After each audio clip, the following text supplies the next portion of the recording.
उपराष्ट्रपति श्री सीपी राधाकृष्णन जी, प्रधानमंत्री श्री नरेंद्र मोदी जी, लोकसभा अध्यक्ष श्री ओम बिरला जी, राज्यसभा के उपसभापति श्री हरिवंश जी, राज्यसभा में सदन के नेता श्री जेपी नड्डा जी, राज्यसभा में विपक्ष के नेता श्री मल्लिकार्जुन खड़गे जी, संसदीय कार्य मंत्री श्री किरेन रिजिजू जी, लोकसभा में विपक्ष के नेता श्री राहुल गांधी जी, सभी सांसदगण और प्यारे देशवासियों,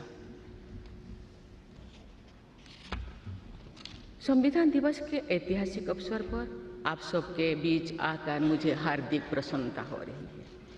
आज ही के दिन 26 नवंबर 1949 को संविधान सदन के इसी केंद्रीय कक्ष में संविधान सभा के सदस्यों ने भारत के संविधान के निर्माण का कार्य संपन्न किया था। आज ही के दिन उस वर्ष हम भारत के लोगों ने अपने संविधान को अपनाया था। स्वाधीनता के बाद संविधान सभा ने भारत की अंतरिम संसद के रूप में भी कर्तव्य निर्वहन किया। प्रारूप समिति के अध्यक्ष बाबा साहेब डॉक्टर भीमराव अंबेडकर हमारे संविधान के प्रमुख निर्माताओं में से थे। बाबा साहेब की 125वीं जयंती के वर्ष में यानी सन 2015 में 24 नवंबर को प्रतिवर्ष संविधान दिवस के रूप में मनाने का निर्णय लिया गया और निर्णय अत्यंत सार्थक सिद्ध हुआ है। आज के दिन पूरा देश भारतीय लोकतंत्र के आधार हमारे संविधान के प्रति तथा उसके निर्माताओं के प्रति आदर व्यक्त करता है। हम भारत के लोग अपने संविधान के प्रति व्यक्तिगत और सामूहिक स्तर पर आस्था व्यक्त करते हैं। अनेक योजनाओं के माध्यम से देशवासियों को, विशेषकर युवा वर्गों को संवैधानिक आदर्शों से अवगत कराया जाता है। संविधान दिवस से मनाने की परंपरा का शुभारंभ करने और उसे निरंतरता प्रदान करने की जितना भी प्रशंसा की जाए और कम।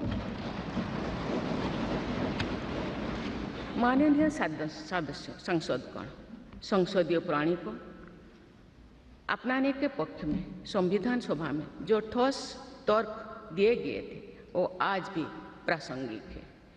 विश्व के विशालतम लोकतंत्र में जन आकांक्षाओं को अभिव्यक्त करने वाली भारतीय संसद विश्व के अनेक लोकतंत्र के लिए आज एक उदाहरण के रूप में प्रतिष्ठित है। हमारे संविधान निर्माता चाहते थे कि संविधान के माध्यम से हमारा सामूहिक और व्यक्तिगत स्वाभिमान सुनिश्चित रहे। मुझे ये कहते हुए बहुत प्रसन्नता होती है कि बीते दशक में हमारे संसद ने जन आकांक्षाओं को अभिव्यक्त करने के अत्यंत प्रभावी उदाहरण प्रस्तुत किया है। संविधान निर्माताओं की अपेक्षाओं पर खरा उतरने के लिए मैं आप सभी सांसदों को बहुत बहुत बधाई देती हूँ। साथ ही कृतज्ञ राष्ट्र की ओर से मैं संविधान सभा के परम सम्मानीय सदस्यों की स्मृति में सादर नमन करती हूँ। हमारे संविधान के अंतरात्मा जिन आदर्शों में अभिव्यक्त होती है वो आदर्श है सामाजिक, आर्थिक एवं राजनैतिक न्याय, स्वतंत्रता, समता और बंधुता। मुझे ये देखकर हर्ष होता है कि इन सभी आयामों पर संसद सदस्यों ने संविधान निर्माताओं की परिकल्पनाओं को यथार्थ स्वरूप प्रदान किया है।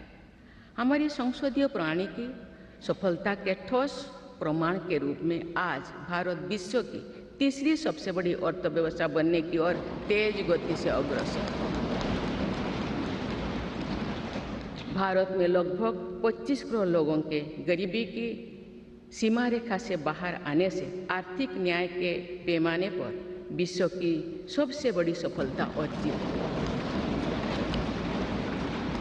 हमारे संविधान में सामाजिक न्याय को प्रमुखता दी गई है। सामाजिक न्याय के आदर्शों के अनुरूप समावेशी विकास के प्रयास किए जा रहे हैं।